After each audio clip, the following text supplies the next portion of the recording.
네, 여러분 반갑습니다. 오늘은 데살로니가 전후서 여행을 함께 진행을 해 보도록 하겠습니다. 우리가 이제 바울이 쓴 그 일련의 서신들을 함께 계속해서 살펴보고 있는데요. 어, 수신 공동체들마다 그러니까 어, 직면해 있는 그런 문제들이 좀 각각 다르고 또 수신 공동체를 구성하는 그런 사람들도 각각 다른 것을 좀 볼 수가 있어요. 그리고 이제 당연히 그 수신 공동체들의 어떤 그 지리적인 위치 이런 것들이 또 많이 다른 측면이 있는데 오늘은 그리스의 이제 마케도니아 지역, 그러니까 그리스의 북부 지역이죠. 마케도니아 지역에 위치하고 있는 데살로니가 교회에 쓴 편지를 함께 좀 살펴보려고 합니다. 첫 번째 그림을 좀 보여주시면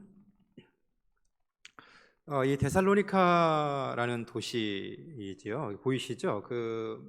마케도니아 지역에 있는, 그러니까 저 아래쪽에는 이제 아가야 지역에 고린도, 뭐 아테네 이런 도시들이 있고, 그다음에 이 북쪽의 마케도니아 지역에 이제 이 데살로니카라는 그런 지역이 있죠. 어, 빌립보서를 우리가 이제 다룬 적이 있는데요. 이 데살로니카는 빌립보로부터 서쪽으로 한 160km 정도 이렇게 떨어져 있는 그러한 도시였습니다.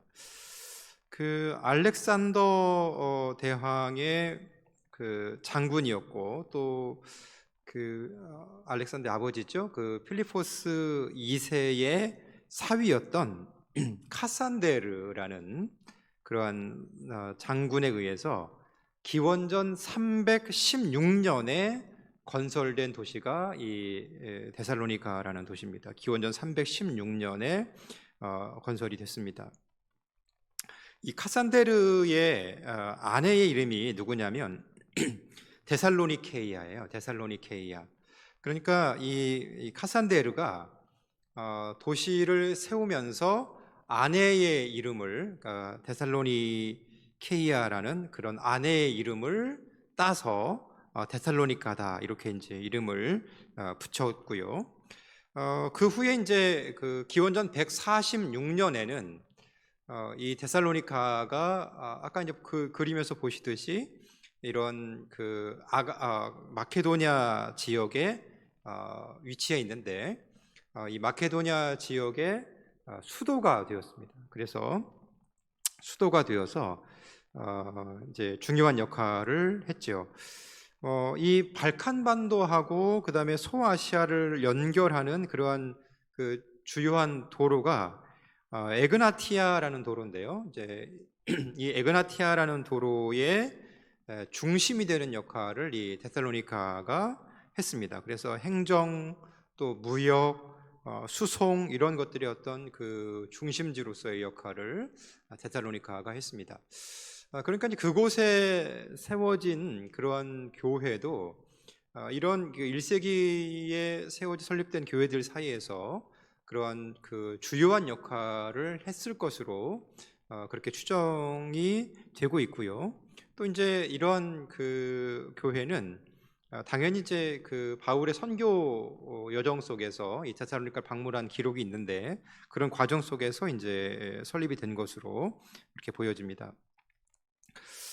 데살로니카 교회는 어떤 상황 가운데에 있었을까?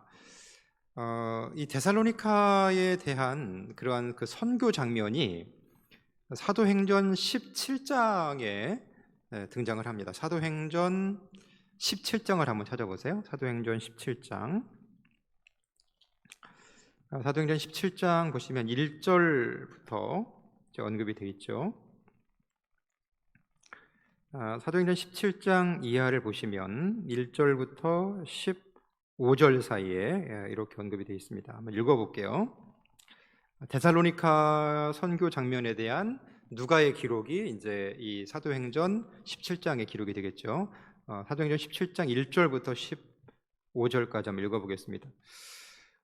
그들이 암바볼리와 아볼로니아로 다녀가 데살로니가에 이르니 거기 유대인의 회당이 있는지라 바울이 자기의 관례대로 그들에게로 들어가서 새 안식일에 성경을 가지고 강론하며 뜻을 풀어 그리스도가 해를 받고 죽은 자 가운데서 다시 살아나야 할 것을 증언하고 이르되 내가 너희에게 전하는 이 예수가 곧 그리스도라 하니 그 중에 어떤 사람 곧 경건한 헬라인의 큰 무리와 적지 않은 귀보인도 권함을 받고 바울과 실라를 따르나 그러나 유대인들은 시기하여 저자의 어떤 불량한 사람들을 데리고 때를 지어 성을 소동하게 하여 야손의 집에 침입하여 그들을 백성에게 끌어내려고 찾았으나 발견하지 못함에 야손과 및 형제들을 끌고 읍장들 앞에 가서 소리질러 이르되 천하를 어지럽게 하던 이 사람들이 여기도 이르매 야손이 그들을 맞아 들였도다. 이 사람들이 다 가이사의 명을 거역하여 말하되 다른 임금 곧 예수라 하는 이가 있다 하더이다 하니 무리와 읍장들이 이 말을 듣고 소동하여 야손과 그 나머지 사람들에게 보석금을 받고 놓아주니라. 밤에 형제들이 바울과 실라를 베레아로 보내니 그들이 이르러 유대인의 회당에 들어가니라. 10절까지만 이렇게 읽어보겠습니다. 지금 이제 그 17장 1절부터 이제 이 9절까지의 내용들 중에 데살로니카에서 벌어졌던 일들이 있습니다. 그 이제 보시면 17장 1절에 데살로니카에 이르니 거기 유대인의 회당이 있는지라 이렇게 언급이 되어 있죠. 그러니까 이 지역에도 유대인들이 거주했습니다. 그리고 이런 그 회당을 이제 형성해서 유대인들이 이제 모임을 갖고 있는 그런 신앙생활을 하고 있었던 것이죠. 지금 이제 17장에 데살로니카가 나와 있는데 그 17장 이전에 보면 17장 이전에는 빌립보의 여정이 이제 나와 있어요. 그래서 빌립보를 갔다가 이제 이렇게 또 이제 데살로니카에 이르게 되는 그런 여정을 이제 보게 됩니다. 이 데살로니카에 이제 유대인 회당에 들어가서 바울이 안식일에 성경을 가지고 이제 강론했던 것으로 그렇게 보여집니다. 그래서 이제 3절에 보면 3절과 4절에 보면 이렇죠. 그 뜻을 풀어 그리스도가 해를 받고 죽은 자 가운데서 다시 살아나야 할 것을 증언하고 이르되 내가 너희에게 전하는 이가 곧 그리스도라 하니. 그러니까 바울이 전했던 그러니까 이제 그 여러 지역에서 바울이 이런 사역들을 감당하지만은 바울이 전했던 복음의 핵심이 뭐냐? 구약 성서에서 증거한 메시아가 해를 받고 그리스도가 해를 받고 죽은 자 가운데서 다시 살아나야 한다. 그런데 그분이 바로 누구신가? 내가 너희에게 전하는 이 예수가 곧 그리스도시다. 이 복음의 내용을 이제 가는 곳마다 그렇게 전했던 것입니다. 그랬을 때에 이 4절 말씀에 보면 이렇게 언급하죠. 그중 어떤 사람 곧 경건한 헬라의 큰 무리와 적지 않은 귀부인도 권함을 받고 바울과 실라를 따르나 이렇게 언급을 하죠.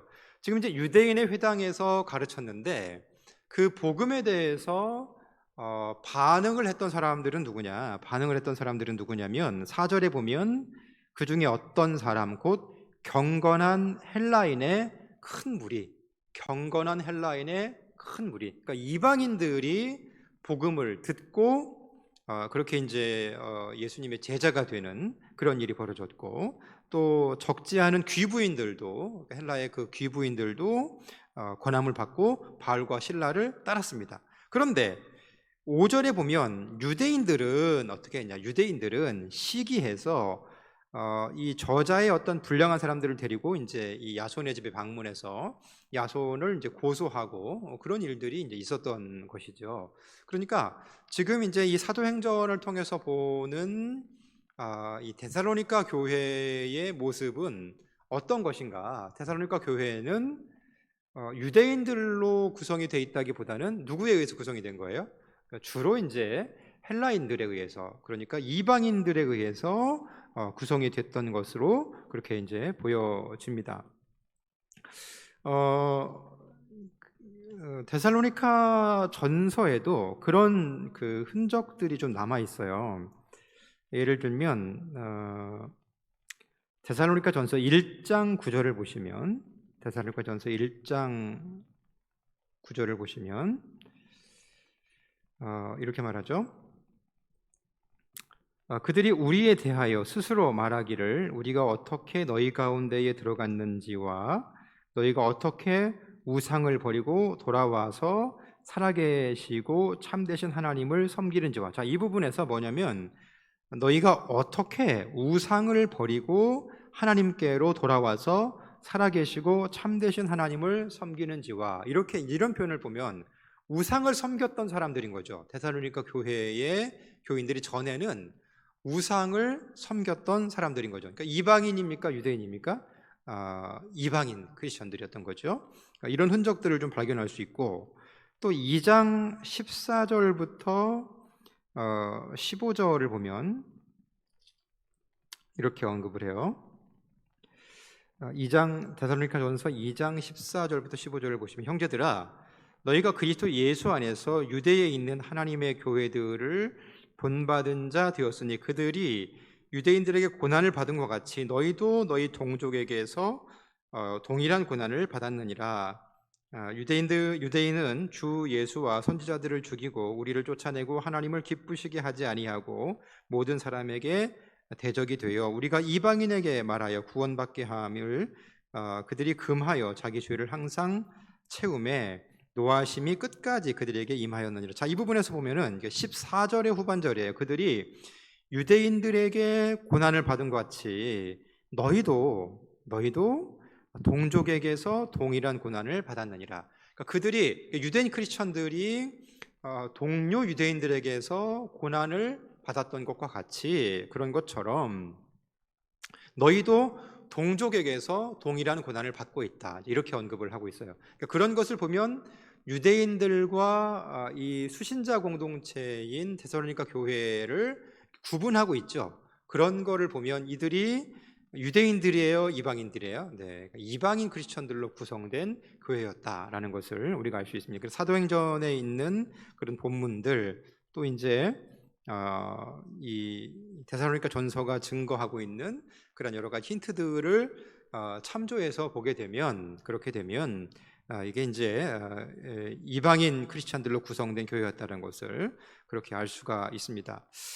바울은 데살로니카에서 그 선교 사역을 좀 이어갔는데, 아마도 이제 이런 그 선교 사역의 기간 동안에 보면 바울은 빌립보 교회, 데살로니가 교회 이전에 방문했던 그런 빌립보 교회로부터 이 모종의 어떤 후원을 좀 받았던 것 같아요. 그래서 바울이 물론 이제 자비량으로 선교하고 그런 일들도 있지만 그것만으로 다 감당되지 못하는 그런 일들이 있기 때문에 이 바울이 이제 빌립보 교회의 후원을 받아서, 이제 빌립보서 예를 들면 2장 15절 16절 이하에 보면 이제 그런 언급들이 되어 있는데, 이런 이제 이 후원을 받는 상태지만, 그러나 교회에 부담을 주지 않기 위해서 본인의 어떤 그 직업을 가지고 자비량으로 그렇게 이제 복음을 전했던 것을 알 수 있어요. 2장 9절을 보시면, 데살로니가전서 2장 9절을 한번 보세요. 데살로니가전서 2장 9절을 보시면 이렇게 언급해요. 형제들아 우리의 수고와 애쓴 것을 너희가 기억하리니 너희 아무에게도 폐를 끼치지 아니하려고 밤낮으로 일을 하면서 너희에게 하나님의 복음을 전하였느니라. 그러니까 데살로니가 교회에 이제 방문했을 때, 데살로니가 지역에 방문했을 때 바울이 어떻게 행했느냐라는 거예요. 어떻게 행했느냐 그랬을 때에 9절 중반절에 보시면 너희 아무에게도 폐를 끼치지 아니하려고 밤낮으로 일하면서, 그러니까 데살로니가 교회가 이제 바울이 있는 동안에 형성이 되었겠죠. 그렇지만은 그들에게 이제 폐를 끼치지 아니하려고 본인의 직업을 가지고 밤낮으로 일하면서 너희에게 하나님의 복음을 전했다 이렇게 이제 언급을 합니다. 일을 하면서 복음을 전했다라는 것은 무슨 말일까요? 어떻게 일을 하면 일하는 거고 복음을 전하면 전하는 거지 일을 하면서 복음을 전할 수 있었을까? 사실 이제 그 사도행전 17장에 보도된 바에 따르면 바울이 회당에서 이렇게 복음을 강론하지 않습니까? 근데 이제 3회에 걸쳐서 이제 복음을 강론하는 것으로 그렇게 언급이 되어 있는데 그 뒤로는 이제 이게 쫓겨난 것으로 이렇게 되잖아요. 그런데 그곳에서 이제 그 주로 했던 사역은 지금 이제 데살로니가서 2장 9절에 따르면 밤낮으로 일하면서, 그러니까 자기가 아마도 이 데살로니가에 머물면서 대중적인 연설을 했다기보다는 그러니까 사람들이 이제 모여 있는 광장에서 이런 일들을 했다기보다는 바울이 이 천막을 만들고 수선하는 일들을 하잖아요. 그런 일들을 하는데 이렇게 찾아온 고객들에게 이렇게 그 일들을 하면서 예수가 그리스도이심을 전했던 것 같습니다. 그러니까 일하면서 찾아오는 고객들에게 복음을 전한 것이죠. 이런 형태로 이제 바울이 복음을 전한 것은 그 바울이 언변이 조금 부족한 측면도 있는 것 같아요. 그러니까 예를 들면 고린도후서 10장 10절을 한번 보세요. 고린도후서 10장 10절을 보시면 그 바울에 대한 평가인데 고린도후서 10장 10절에 보시면 이렇게 말해요. 그들의 말이 그의 편지들은 무게가 있고 힘이 있으나 그가 몸으로 대할 때는 약하고 그 말도 시원하지 않다 하니. 그러니까 이제 지금 이제 고린도 교회를 향해서 편지를 쓰면서 이 바울에 대한 어떤 그 부정적인 평가들이 있지 않습니까? 그 평가의 내용을 바울이 이제 언급을 하고 있는데 인용하고 있어요. 그러니까 10절에 보면 고린도후서 10장 10절 그들의 말이 그의 편지들은 무게가 있고 힘이 있으나, 그러니까 글로 쓰는 것은 무게가 있고 힘이 있지만은 그가 몸으로 대할 때는 직접 만나서 이렇게 이제 하거나 특별히 이제 말로 전할 때는 그 말도 시원하지 않다 하니, 그 말이 시원하지 않다는 겁니다. 그러니까 바울이 어떤 그 대단한 설교가는 아니었다라는 것을 우리가 알 수 있어요. 참 이런 걸 보면은 그 바울이 어떤 바울입니까? 신약성서의 절반이 넘는 그러한 문서를 기록한 그러한 바울이고, 성경의 기록자였던 바울이고, 그 많은 교회들을 세웠던 그런 바울이었고요. 또 가는 곳마다 기적을 일으키고 병을 치료했고 그런 바울이었고, 또 순교의 각오로 실제로 순교하면서 그렇게 복음을 전했던 그런 바울이었지만은 사람들은 이런저런 평가들을 바울을 향해서 쏟아내고 있는 겁니다. 그래서 특별히 이제 어떤 평가를 쏟아내냐면, 그는 편지를 쓰면 잘 쓰는데 이 말로 하는 거는 도무지 잘 못한다, 이제 이렇게 얘기를 해요.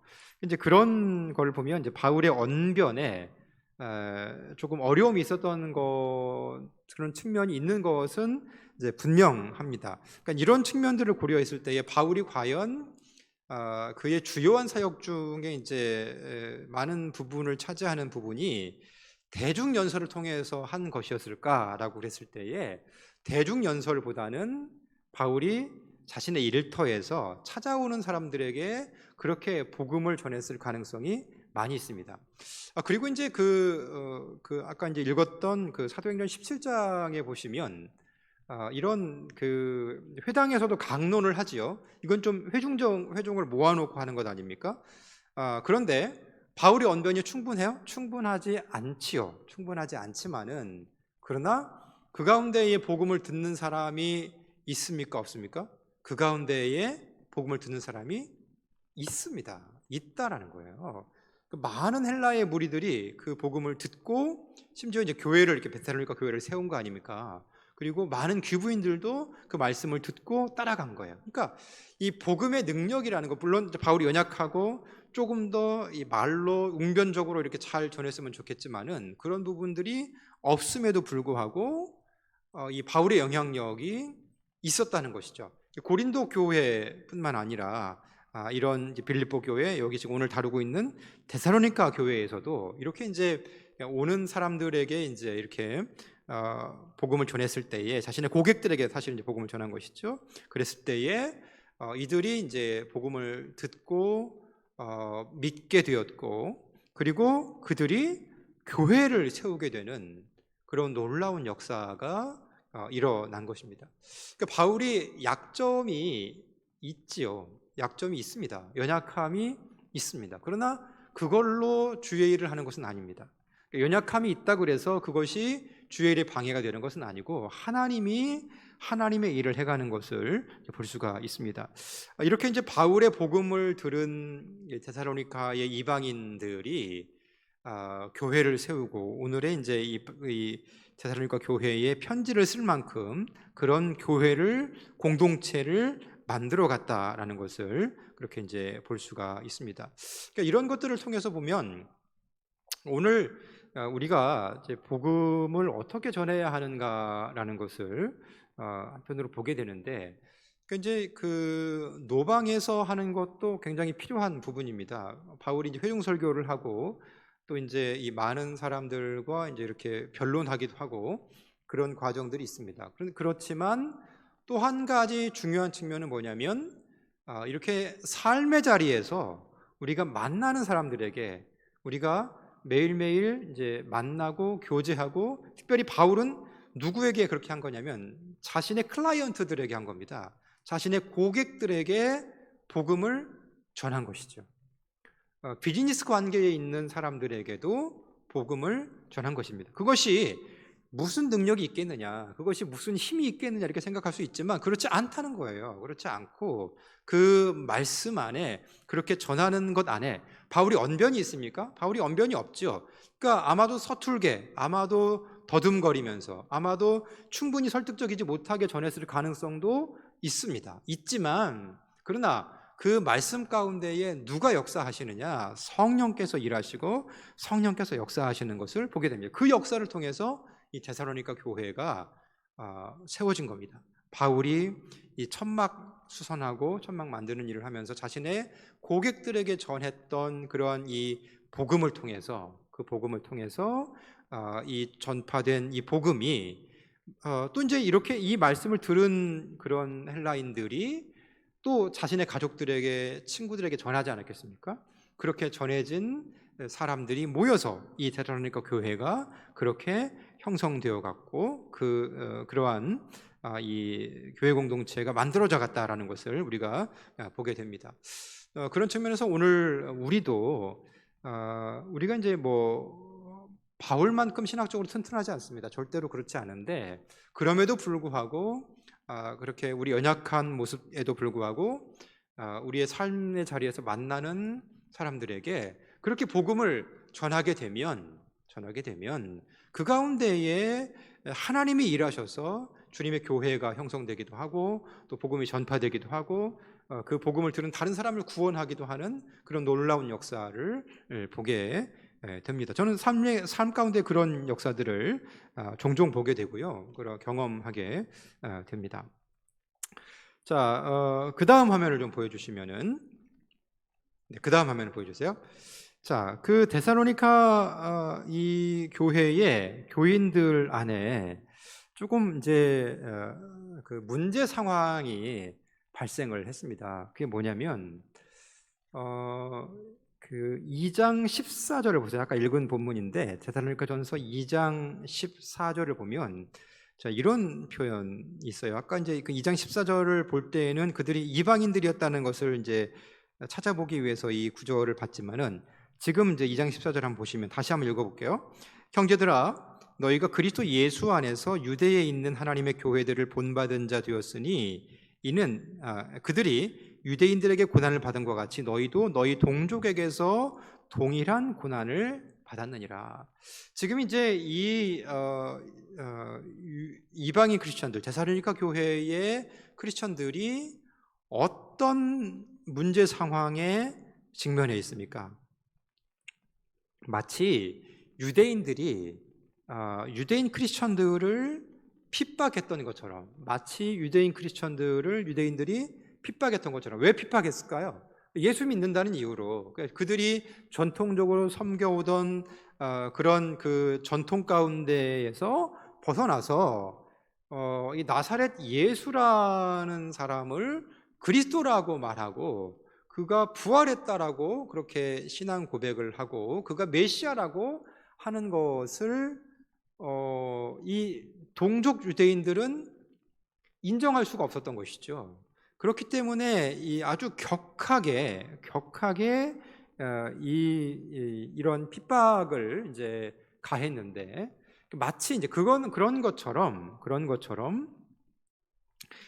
이 데살로니가 교회의 이방인 크리스천들도 동족들로부터 그런 종류의 어떤 그 반대를 받았다라는 것을 알 수 있습니다. 왜 그런 일들이 있었을까? 왜 그런 일들이 있었을까요? 그러니까 뒤에 다루겠지만은 유대인들이 이제 유대인의 회당을 건설해서 그렇게 모이지 않습니까? 근데 그 중에 만약에 한 사람이 예수 믿는다고 그러고 그거 회당에서 이제 전했다고 생각해 보세요. 그러면 그 핍박이 엄청날 거예요. 그런데 이런 그 데살로니가 지역에는 다양한 그런 이방 신들이 있었습니다. 이시스, 오리시스, 세라피스, 카비루스, 이런 그 이방 신들, 다양한 신들이 있었어요. 그러니까 그들의 이런 헬라인들의 어떤 그 전통에 따르면 그들은 그들이 섬기는 이방 신들을 섬겨야만 했지요. 그런데 그가 어느 날, 나는 이제 그 이시스나 오리시스 섬길 수 없어. 너희들과 같이 그렇게 우상 제물을 드리고 그렇게 섬길 수 없어. 나는 그리스도인이거든. 이렇게 했을 때에 동료 이방인들로부터 오는 핍박이 있었다는 겁니다. 그것이 이제 그런 상황이 데살로니가전서 2장 14절에 있어요.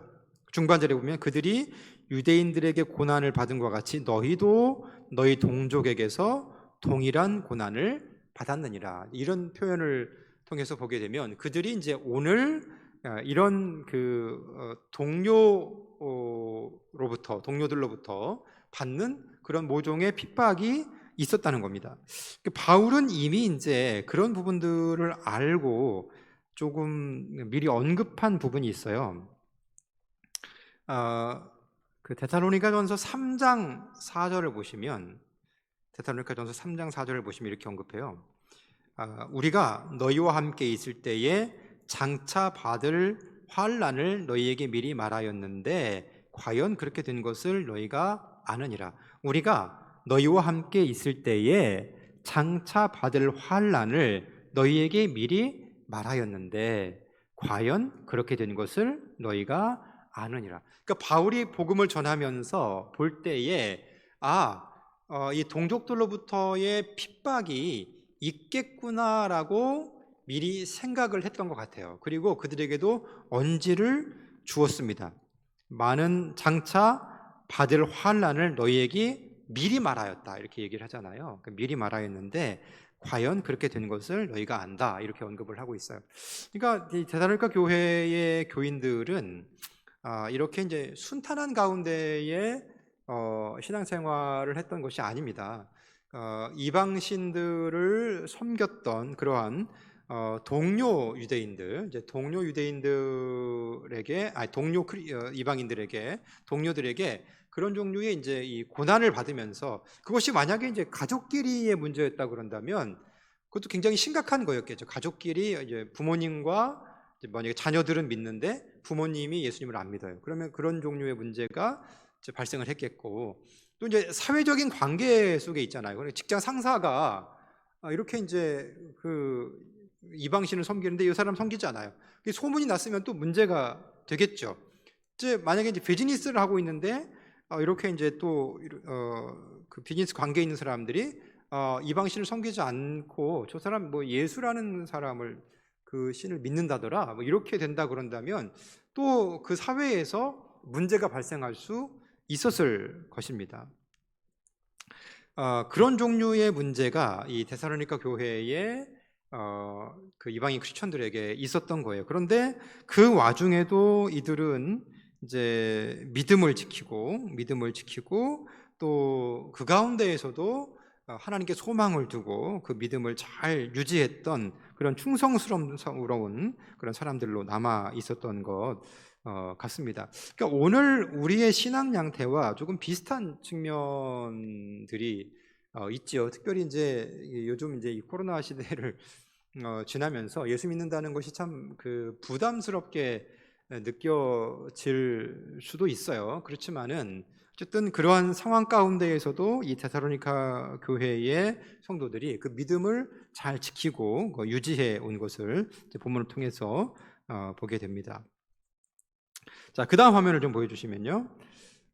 데살로니가 전서에는 이제 크게 두 부분으로 이렇게 나눠져요. 크게 두 부분으로 나눠지는데 이 첫 번째 부분이 1장 6절부터 3장 13절로 나눠집니다. 데살로니가 전서의 첫 번째 부분이 큰 부분이 이제 인사말을 제외하고 1장 6절부터 3장 13절까지 이렇게 나눠집니다. 그러니까 어떤 내용이냐면 이 전반부는 바울이 그들을 처음 방문한 것, 그런 것들에 대한 회상, 그리고 그들이 그것에 대해서 그때와 지금 이제 보이고 있는 그런 반응들, 이런 그 반응들을 이제 이 첫 번째 부분에서 취급해 주고 있습니다.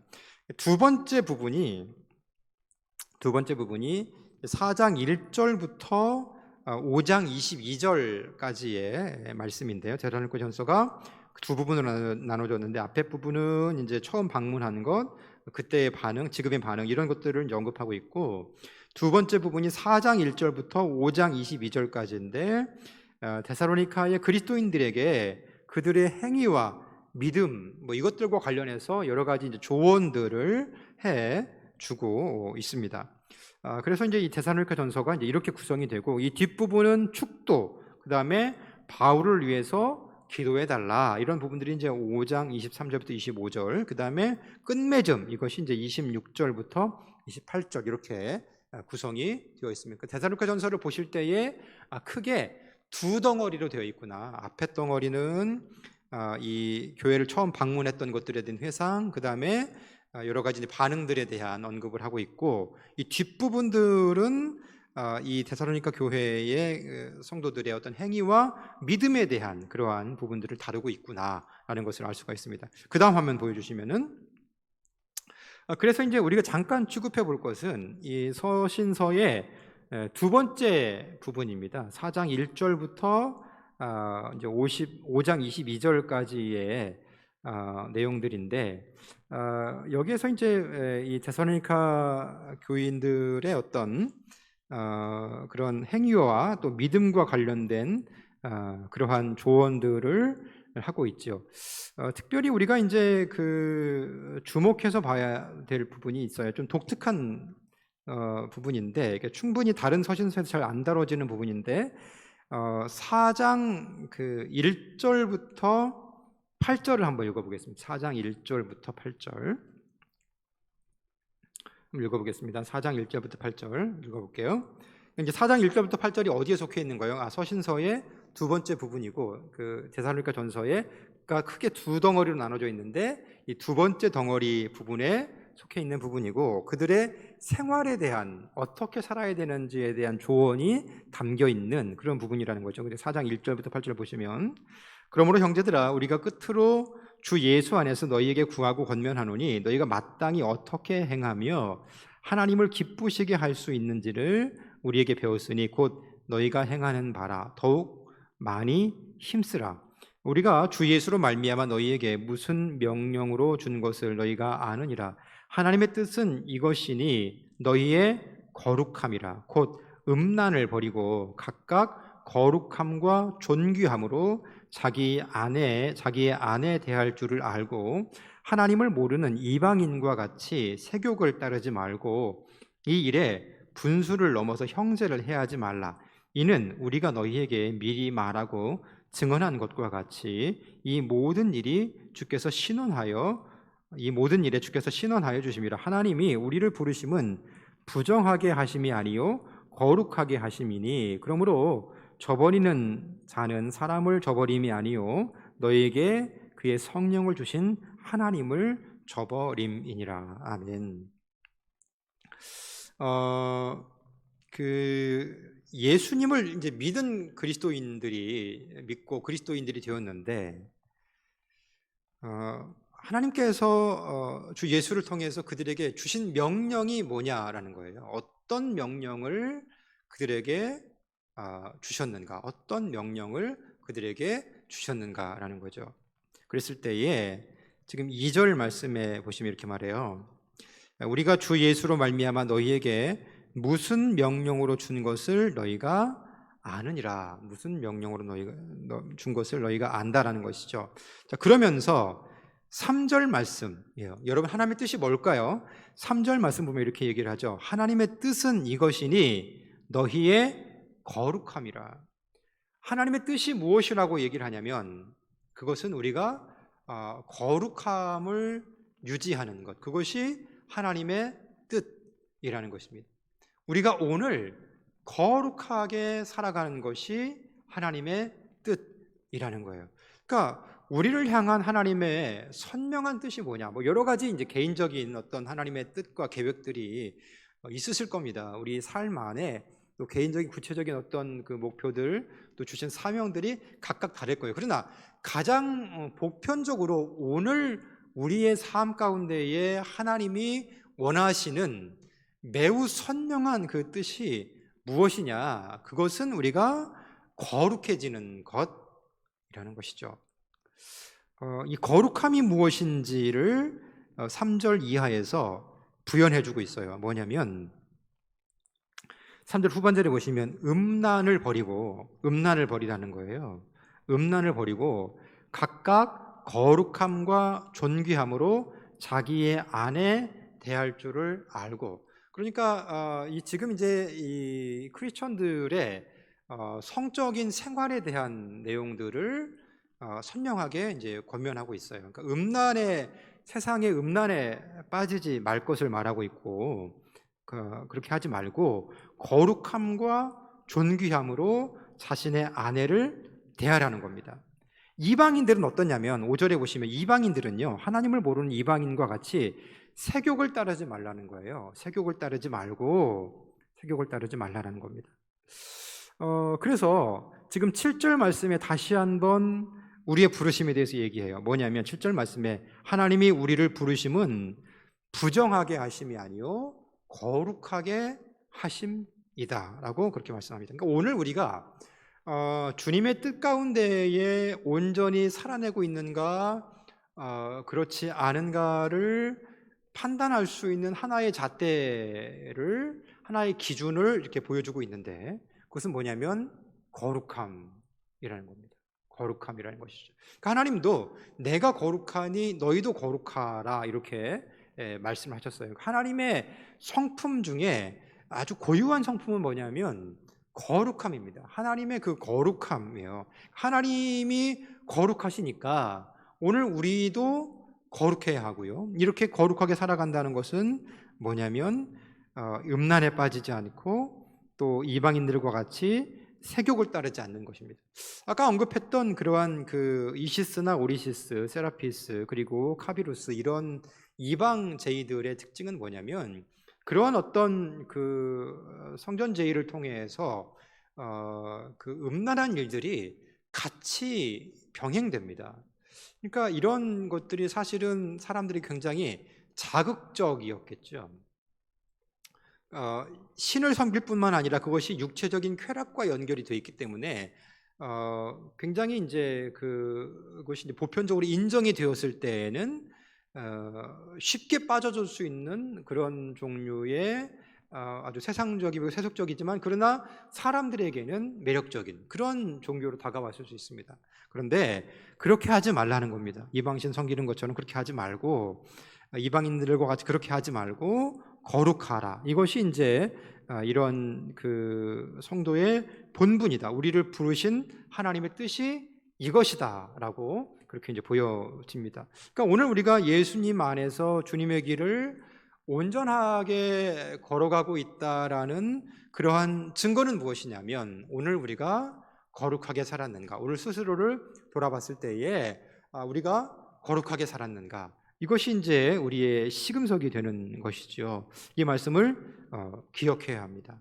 하나님이 우리를 부르신 뜻은 이것이니 곧 너희의 거룩함이다. 7절 말씀에 데살로니가전서 4장 7절 말씀에 하나님이 우리를 부르심은 부정하게 하심이 아니요 거룩하게 하십니다. 이 말씀을 잘 기억하셔야 할 것 같습니다. 지금 이제 이 4장부터가 그 데살로니가 교회의 성도들의 생활에 대한 부분이라고 그랬어요. 그래서 이제 지금 4장 1절부터 8절에 이런 성적인 부분들에 대한 이러한 언급들, 그러한 성적인 순결함과 거룩함에 대한 언급들을 하고 있고요. 4장 13절부터 18절 사이에 아주 중요한 다른 한 가지의 문제를 취급하고 있습니다. 4장 13절부터 14절까지를 보시면 이렇습니다. 제가 읽어드릴게요. 4장 13절부터 18절까지 이렇습니다. 형제들아, 자는 자들에 관하여는 너희가 알지 못함을 우리가 원하지 아니하노니 이는 소망 없는 다른 이와 같이 슬퍼하지 않게 하려 함이라. 우리가 예수께서 죽으셨다가 다시 살아나심을 믿을진데 이와 같이 예수 안에서 자는 자들도 하나님이 그와 함께 데리고 오시리라. 우리가 주의 말씀으로 너희에게 이것을 말하노니 주께서 강림하실 때까지 우리 살아남아 있는 자도 자는 자보다 결코 앞서지 못하리라. 주께서 호령과 천사장의 소리와 하나님의 나팔 소리로 친히 하늘로부터 강림하시리니 그리스도 안에서 죽은 자들이 먼저 일어나고 그 후에 우리 살아남은 자들도 그들과 함께 구름 속으로 끌어올려 공중에서 주를 영접하게 하시리니 그리하여 우리가 항상 주와 함께 있으리라. 그러므로 이러한 말로 서로 위로하라. 아멘. 네, 이렇게 이제 언급을 하고 있습니다. 두 번째 이러한 그 언급은 이제 4장 1절부터 언급된 부분 중에 이제 그 13절부터 18절까지의 언급은 이런 부분이에요. 그러니까 이제 먼저 돌아가신 분들이 있잖아요. 먼저 죽은 자들이 있는데 우리는 지금 이제 예수를 믿고 그렇게 이제 믿음 생활을 하고 있지만 예수 믿다가 먼저 죽은 자들은 어떻게 되느냐라는 그러한 의문을 이 데살로니가 교회의 교인들이 가졌던 것 같습니다. 그러니까 이제 1세기에 복음이 전파된 다음에 지금까지 한 2000년 정도가 흐른 거잖아요. 그랬을 때 우리는 그 답을 알고 있죠. 우리가 먼저 예수님 오시기 전에 죽는다고 할지라도 주님 오실 때에 부활할 것이다라는 그러한 답을 알고 있지만은 그들은 아직 답을 알고 있지 못했던 것 같아요. 그래서 지금 이제 13절에 보시면 이렇게 언급을 하죠. 형제들아, 자는 자들에 관하여 너희가 알지 못함을 우리가 원하지 아니하노니 이는 소망 없는 다른 이와 같이 슬퍼하지 않게 하려 함이라. 그러니까 먼저 죽은 자들이 있었어요. 그런데 그들 때문에, 먼저 죽은 자들 때문에 이 데살로니가 교회의 교인들이 슬퍼하고 있었던 겁니다. 이제 영영 이별인가? 이런 종류의 어떤 슬픔과 그러한 고통이었겠죠. 그런데 지금 이제 이 바울의 표현이 이제 우리가 익숙히 알고 있는 표현입니다만은 죽은 자들을 어떻게 표현하고 있어요? 그 13절에 보면 형제들아, 자는 자들에 관하여는 이렇게 말하죠. 자는 자들. 그러니까 죽은 게 아니고 잔다라고 표현한 겁니다. 잔다라고 그렇게 표현하죠. 14절에도 보면은 14절 후반절에 보시면 예수 안에서 자는 자들도 하나님이 그와 함께 데리고 오시리라. 자는 자들도 하나님이 그와 함께 데리고 오시니까 우리가 이 세상을 살다가 이제 주님 만날 그 순간이 다가오게 되면 그것은 이 바울의 표현에 따르면 우리는 자는 겁니다. 주님 안에 자는 것이죠. 근데 그것이 이제 슬픈 일이면은 분명한데 13절에 보면 소망 없는 다른 이와 같이 슬퍼하지 않게 하려 함이다라고 얘기를 하죠. 소망 없는 다른 이와 같이 슬퍼하지 않게 하려 합니다. 여러분, 우리가 예수를 믿는 것이 얼마나 귀하고 소중한 일인지를 알 수가 있어요. 이게 뭐냐면 죽음조차 주님 안에 극복되는 겁니다. 극복되어지는 거예요. 그래서 예수를 믿지 않는 자들에 대한 표현이 뭐냐면 소망 없는 다르니, 소망이 없는 거예요. 세상 속에서 예수 없이 뭐 잘 나가는 것 같고 뭘 많이 누리는 것 같고 뭐가 형통하는 것 같지만 그들의 종말은 죽음이죠. 소망이 없는 거예요. 그런데 예수 안에 있으면 예수께서 죽음을 극복하셨기 때문에 우리는 소망 없는 다른 이와 같지 않고 죽음조차도 극복해서 슬퍼하지 않을 수 있다는 겁니다. 그 이유가 뭐예요? 그 이유는 뭐냐면 14절이죠. 4장 14절. 우리가 예수께서 죽으셨다가 다시 살아나심을 믿을진데 이와 같이 예수 안에서 자는 자들도 하나님이 그와 같이 데리고 오시리라. 예수께서 죽으셨다가 다시 살아나셨듯이 예수 안에서 자는 자들도 그와 함께 하나님이 그와 함께 예수님 재림의 때에 데리고 오실 것이다 라는 겁니다.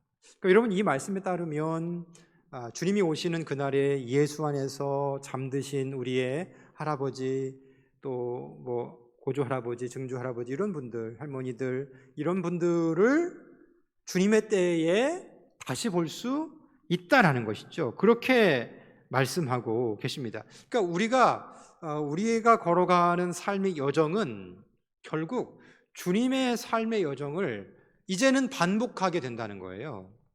주님께서 십자가에 달려 고난 당하시고 죽으셨지만은 그 죽음이 예수님을 묶어두지 못하였고 사망의 권세를 깨뜨리고 부활하셨듯이 우리가 이 땅의 삶을 살아가다가 육신이 이제 연약해져서 노쇠해져서 그렇게 이제 육신의 생명이 끊어지지만 그것이 끝이 아니라 그것은 자는 것이고 주님이 오실 때에 그때에 우리가 깨어서 함께 다시 우리의 자손들을 만날 수 있는 그러한 일들이 마치 주님께서 이 땅의 삶을 사셨듯이 그러한 삶의 여정을 반복하게 될 것이다라는 것이죠. 그러니까 주님이 걸어가신 그 길이 우리가 앞으로 걸어야 할 그 길이 되는 것입니다. 주님이 경험하신 그 죽음과 부활이 우리가 장차 경험할 수 있는 그러한 현실이 되는 것이죠. 그러니까 이 문제를 바울이 이제 다루고 있습니다. 이 구절에서 조금 이제 특이할 부분이 하나 있는데 15절 말씀을 보시면 이렇습니다. 15절에 보면 이 말씀이에요. 우리가 주의 말씀으로 너희에게 이것을 말하노니 주께서 강림하실 때까지 우리 살아남은 자도 자는 자보다 결코 앞서지 못하리라. 그러니까 여러분 이제 이 구절이 뭐가 특이하냐 이렇게 이제 언급을 할 수 있는데 이렇게 이제 생각을 하실 수 있는데 다시 한번 읽어볼게요. 우리가 주의 말씀으로 너희에게 이것을 말하노니 주께서 강림하실 때까지 우리 살아남아 있는 자도 자는 자보다 결코 앞서지 못하리라. 자, 여기서 이제 이상한 게 뭐냐면 15절에 보면 이런 표현이에요. 우리가 주의 말씀으로 너희에게 이것을 말하노니 이렇게 말하죠. 주의 말씀으로 이것을 말하노니. 그러니까 여러분 우리는 지금 이제 신약 성서를 가지고 있죠. 신약 성서를 가지고 있죠. 이 지금 데살로니가 전서는 바울의 서신이죠. 그렇죠? 그러니까 데살로니가 전서를 이제 데살로니가 교회가 읽었겠지요. 그때는 이것을 그 성서로까지는 보지는 못했을 거예요. 정경으로까지는 인정이 되진 않았을 거예요. 자, 그러면 이때에 주의 말씀, 그러면 이 주의 말씀은 누구의 말씀이냐면 예수님의 말씀이죠. 예수님 말씀인데, 이 예수님의 말씀을 1세기 교회가 갖고 있었던 시점이 언제입니까? 그러니까 이제 마가복음이 제일 먼저 쓰여졌는데 그것이 AD 70년 이후예요. 이후고, 마태나 누가가 AD 80년이 넘어서 85년, 90년 근처에 쓰여졌고, 요한복음 같은 경우는 이제 AD 90년 이후에 100년까지 이 사이에 어간에 쓰여진 겁니다. 그러면 지금은 바울의 생전이기 때문에 이것이 AD 60년 이전, 60년, 65년 이전 이렇게 이제 보여지거든요. 그러니까 아직 복음서가 있지 않았던 그때예요. 복음서가 있지 않았던 그때에도 교회에 뭐가 있었던 거예요? 교회에 주의 말씀이 있었던 것이죠. 그러니까 지금 우리가 갖고 있는 마태, 마가, 누가, 요한 이런 복음서들이 존재하고 있지 않았다고 할지라도 1세기 교회에는 예수님의 말씀과 예수님 이야기들이 그러니까 AD 한 60년 이 어간의 교회들 안에 이런 예수님 말씀들이 있었어요, 없었어요? 있었다라는 것이죠. 그러니까 그런 전승들을 1세기 교회들이 갖고 있었던 것이고요. 이것이 이제 집대성된 것이 이제 마가복음, 마태복음, 누가복음, 요한복음 이런 것들로 이제 만들어진 거예요. 그랬을 때에 이렇게 만들어진 그러한 그 쓰여진 마태, 마가, 누가, 요한의 복음서들과 예수님 말씀을 갖고 있는 예수님 어록지 이런 것들과 당연히 비교가 됐겠죠. 그것에서 이것이 이 복음서들이 문제가 있다 없다? 없기 때문에 그 공동체가 복음서로 이렇게 수용을 한 겁니다. 그러니까 이 어록집 안에 그 1세기에 이 데살로니가 교회가 갖고 있었던 주의 말씀 안에 어떤 내용들이 들어있을까라고 그랬을 때에 그 중에 상당수는 우리가 갖고 있는 마태, 마가, 누가, 요한 이 복음서하고 동일한 것이었다. 이렇게 좀 추정을 해볼 수가 있는 것입니다. 주의 말씀이 이제 그들 가운데 있었고요. 그 말씀에도 뭐라고 말씀하시냐면 주께서 강림하실 때까지 우리 살아남아 있는 자들도 자는 자보다 결코 앞서지 못할 것이다. 이렇게 이제 언급을 하고 있는 것입니다. 그 주님이 다시 오실 그때가 언젠지 이 부분에 대한 또 언급이 이제 되어 있는데 그 시간표가 이제 언급이 되어 있어요. 근데 이제 5장 1절부터 11절까지를 살펴보겠습니다. 재림과 관련된 부분인데요. 5장 1절부터 11절까지 제가 읽어보겠습니다. 데살로니가 전서 5장 1절부터 11절이었습니다. 형제들아, 때와 시기에 관하여는 너희에게 쓸 것이 없음은 주의 날이 밤에 도둑같이 이를 줄을 너희 자신이 자세히 알기 때문이라. 그들이 평안하다 안전하다 할 그때에 임신한 여자에게 해산의 고통이 이름과 같이 멸망이 갑자기 그들에게 이르리니 결코 피하지 못하리라. 형제들아, 너희는 어두움에 있지 아니하매 그날이 도둑같이 너희에게 임하지 못하리니 너희는 다 빛의 아들이요 낮의 아들이라. 우리가 밤이나 어둠에 속하지 아니하나니 그러므로 우리는 다른 이들과 같이 자지 말고 오직 깨어 정신을 차릴지라. 자는 자들은 밤에 자고 취하는 자들은 밤에 취하되 우리는 낮에 속하였으니 정신을 차리고 믿음과 사랑의 호심경을 붙이고 구원의 소망의 투구를 쓰자. 하나님이 우리를 세우심은 노하심에 이르게 하심이 아니요 오직 우리 주 예수 그리스도로 말미암아 구원을 받게 하심이라. 예수께서 우리를 위하여 죽으사 우리로 하여금 깨어 있든지 자든지 자기와 함께 살게 하려 하셨느니라. 그러므로 피차 권면하고 서로 덕을 세우기를 너희가 하는 것 같이 하라. 아멘. 지금 이제 이 5장이 어느 부분에 속해 있는 거예요? 그러니까 4장부터 5장이 이 데살로니가 전서의 두 번째 단락, 큰 단락에 속해 있는데 지금 그 중에서 A 단락, 그 두 번째 단락의 주요한 첫 번째 소재가 그리스도인들의 성생활에 대한 부분들이었고요. 두 번째가 예수님의 그 재림과 그 다음에 부활에 관한 그런 궁금증들, 성도의 부활에 관한 그런 궁금증들에 대한 언급을 해주고 있는데 예수님의 재림의 때에 관한 언급이 이 5장 1절부터 11절 사이에 그렇게 언급이 되어 있습니다. 자, 그 때는 언제냐면 1절부터 2절을 보시면 형제들아 때와 시기에 관하여는 너희가 너희에게 쓸 것이 없다. 주의 날이 밤에 도둑같이 이룰 줄을 너희 자신이 자세히 알기 때문이다. 주님의 날이 어떻게 온다고요? 도둑처럼 온다라는 것이죠. 그러니까 그들이 평안하다, 안전하다 할 그때에 다가온다라는 것입니다. 그러므로 이 바울의 권면은 뭐냐면 4절 말씀 보시죠. 형제들아 너희는 어둠에 있지 아니하매 그날이 도둑같이 너희에게 임하지 못할 것이다. 언제 올지 모르다가 그렇게 문득 오는 것이 아니라 우리가 다 빛의 아들이기 때문에 빛에 속해 있기 때문에 그렇게 이제 도둑처럼 임해서 당해버리는 그런 일들은 발생하지 않을 것이다라는 거죠. 그러면서 그들에게 하는 권면이 뭐냐면 6절 말씀 보세요. 6절 말씀. 그러므로 우리는 다른 이들과 같이 자지 말고 오직 깨어 정신을 차릴지라. 깨어서 정신 차리라는 겁니다. 여러분, 저와 여러분은 지금 깨어 있습니까? 주님 앞에 깨어 있습니까? 이 깨어 있으라는 말, 정신 차리라는 말 다시 하고 있는데 8절 말씀 보시면 6절에서도 오직 깨어 정신 차릴지라 얘기하는데 8절에서도 우리는 낮에 속하였으니 정신을 차리라. 정신 차리라는 겁니다. 근데 정신 차리라는 것에 그럼 어떻게 살아가는 것이 정신을 차리는 것인가? 이 8절 후반절에 이렇게 언급하죠. 정신 차리는 게 뭐냐면요, 믿음과 사랑의 호심경을 붙이고 구원의 소망의 투구를 쓰자. 믿음과 사랑이 있는가? 우리에게 믿음이 있는가? 지금 우리에게 지금 사랑이 있는가? 우리에게 지금 구원에 대한 소망이 있는가라는 겁니다. 우리에게 지금 믿음이 있습니까? 우리에게 지금 그리스도의 사랑이 있습니까?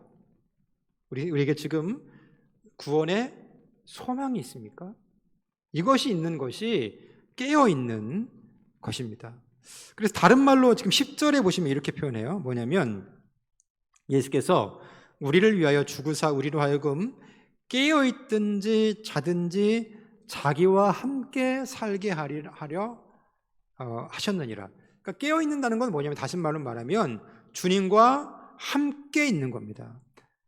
자기와 함께 살게 하려 하십니다. 자기와 함께 살게 하려 하십니다. 오늘 주님과 동행하는 것이 깨어있는 겁니다. 주님과 지금 동행하고 있기 때문에 주님이 오신다 그래서 이것이 당황스러운 일이에요? 절대로 당황스러운 일이 아닙니다.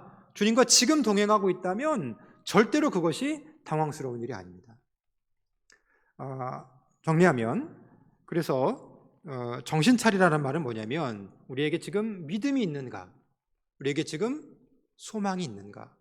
우리에게 지금 사랑이 있는가? 이것이 점검하셔야 되고요.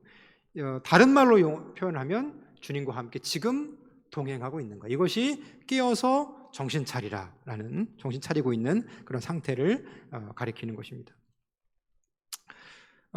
그 다음 화면을 좀 보여주시면 데살로니가 후서의 본문도 역시 이제 그 두 개의 단락으로 나눠져 있어요. 데살로니가 후서의 본문도 이제 두 개의 단락으로 나눠져 있는데 하나는 이제 2장 1절부터 이제 17절, 그 다음에 3장 1절부터 16절 이렇게 이제 이 두 개의 단락으로 나눠져 있습니다. 이 데살로니가 후서의 이제 이 본문에는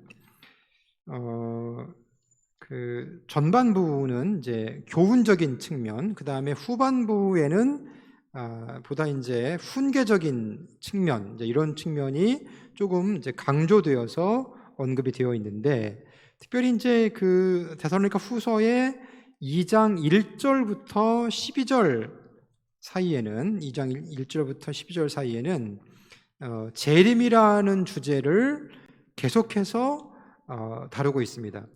2장 1절부터 한번 잠깐 보시면 2장 1절부터 12절을 읽어보겠습니다. 데살로니가 후서 2장 1절부터 12절을 잠깐 읽어보면 이렇습니다. 형제들아, 우리가 너희에게 구하는 것은 우리 주 예수와 그리스도의 강림하심과 우리가 그 앞에 모임에 관하여 영어로나 또는 말로나 또는 우리에게서 받았다 하는 편지로나 주의 날이 이르렀다고 해서 쉽게 마음이 흔들리거나 두려워하지 말아야 한다는 것이라. 그러니까 이제 그 일부의 사람들이 지금 주님의 날이 임했다, 그러니까 예수님이 곧 이제 지금 재림하실 것이다, 이런 그 미혹된 가르침들이 있다는 겁니다. 우리가 전서에서는 어떻게 얘기했어요? 전서에서는 그날을 신경 쓸 거 없다, 지금 우리에게 믿음, 소망, 사랑이 있는가, 그리고 지금 우리가 주님과 동행하고 있는가, 그렇다면 그 날이 어느 때가 든 전혀 상관이 없는 것이다, 이렇게 말을 하고 있는데, 지금 이제 다른 현상들이 교회 안에 일어나고 있는 것이죠. 그래서 이 마음이 막 요동하고 있는 거예요. 2절 후반절에 보면 쉽게 마음이 흔들려서 두려워하고 있는 사람들이 있는 겁니다. 그런데 3절 말씀 보시면 누가 어떻게 하여도 너희가 미혹되지 말라.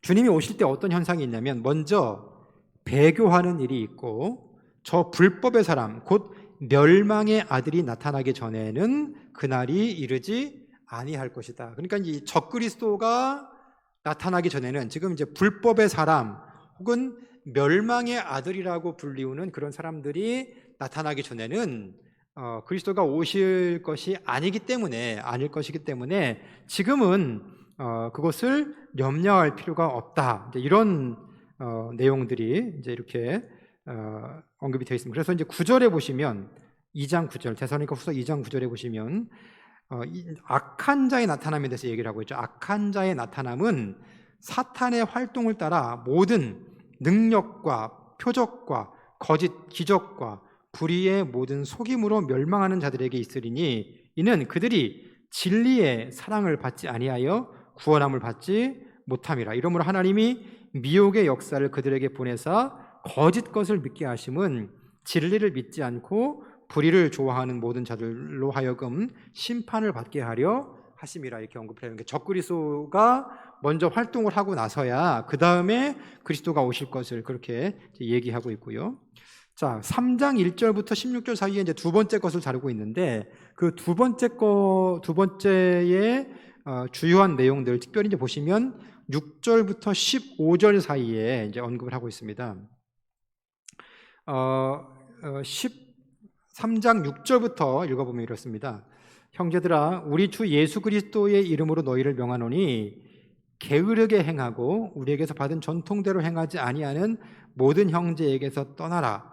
어떻게 우리를 본받아야 할지를 너희가 스스로 아나니 우리가 너희 가운데서 무질서하게 행하지 아니하며 누구에게서든지 음식을 값없이 먹지 않고 오직 수고하고 애써 주야로 일함은 너희 아무에게서도 폐를 끼치지 않게 하려 함이니 우리에게 권리가 없는 것이 아니라 오직 스스로 너희에게 본을 보여 우리를 본받게 하려 함이니라. 우리가 너희와 함께 있을 때에도 너희에게 명하기를 누구든지 일하기 싫어하거든 먹지도 말게 하라 하였더니 우리가 들은즉 너희 가운데에 게으르게 행하여 도무지 일하지 아니하고 일을 만들기만 하는 자들이 있다 하니 이런 자들에게 우리가 명하고 주 예수 그리스도 앞에서 권하기를 조용히 일하여 자기 양식을 먹으라 하노라.